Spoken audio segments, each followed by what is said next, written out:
ನಮ್ಮ ಭಾರತೀಯ ಯುವ ಸೇನೆಯ ಒಂದು ಸಂಘಟನೆ ಕಡೆಯಿಂದ ಪ್ರತಿ ವರ್ಷದಂತೆ ಈ ವರ್ಷವೂ ಕೂಡ ಇವತ್ತೇನು ಕಲಬುರಗಿ ನಾಡು ಅಂತಂದ್ರೆ ಇವತ್ತು ಬೇಸಿಗೆ ಬಿಸಿಲು ಹೆಂಗದ ಅಂತಂದ್ರೆ ರಣ ಬಿಸಿಲಿನಲ್ಲಿ ಇವತ್ತು ನಮ್ಮ ಸಂಘಟನೆಯಿಂದ ಎಷ್ಟು ಕೈಲಾಗುತ್ತೋ ಅಷ್ಟು ನಮ್ಮ ರಾಷ್ಟ್ರೀಯ ಅಧ್ಯಕ್ಷರಾದಂತಹ ಸನ್ಮಾನ್ಯ ಶ್ರೀ ರಾಜು ಸುರ್ಪುರ್ ಅಣ್ಣವರ ನೇತೃತ್ವದಲ್ಲಿ ಅನೇಕ ಗಣ್ಯ ವ್ಯಕ್ತಿಗಳ ನೇತೃತ್ವದಲ್ಲಿ ಇವತ್ತಿನ ದಿನ ಒಂದು ಕುಡಿಯುವ ನೀರಿನ ಒಂದು ಉದ್ಘಾಟನೆ ಕಾರ್ಯಕ್ರಮ ಇವತ್ತಿನ ದಿನ ನಮ್ಮ ಎಲ್ಲ ಭಾರತೀಯ ಯುವ ಸೈನ್ಯ ಸಂಘಟನೆ ಕಾರ್ಯಕರ್ತರು ಕೂಡಿಕೊಂಡು ಮಾಡಿದ್ದೇವೆ. ಮತ್ತು ಇನ್ನೊಂದು ವಿಶೇಷತೆ ಏನಂತಂದ್ರೆ ಕಲಬುರಗಿ ನಾಡು ಶರಣರ ನಾಡು. ಮತ್ತು ಹಿಂದೆ ಶರಣಬಸವೇಶ್ವರರು ಯಾವ ರೀತಿ ಇವತ್ತು ಅನ್ನದಾನವನ್ನು ಮಾಡಿ ಇವತ್ತು ಇರ್ತಕ್ಕಂಥ ಜನರಿಗೆ ಒಂದು ರೀತಿಯ ಹೊಟ್ಟೆಯನ್ನು ತುಂಬತಕ್ಕಂಥ ಕೆಲಸ ಮಾಡಿದ್ದಾರೆ.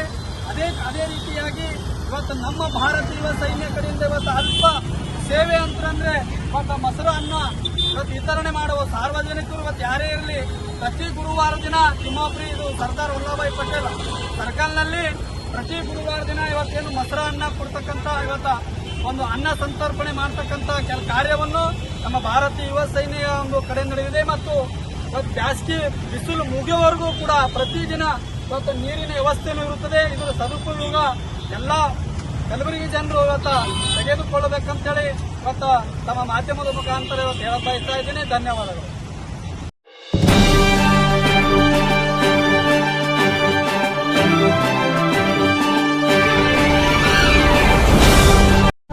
ವೀಕ್ಷಕರೇ, ಈ ವಿಡಿಯೋ ನಿಮಗೆ ಇಷ್ಟ ಆಗಿದ್ರೆ ಈ ಕೂಡಲೇ ಸಬ್ಸ್ಕ್ರೈಬ್, ಕಮೆಂಟ್, ಲೈಕ್ ಮಾಡಿ ಹೊಸ ವಿಡಿಯೋಗಳನ್ನು ಮಾಡಲು ಬೆಂಬಲವನ್ನು ನೀಡಿ.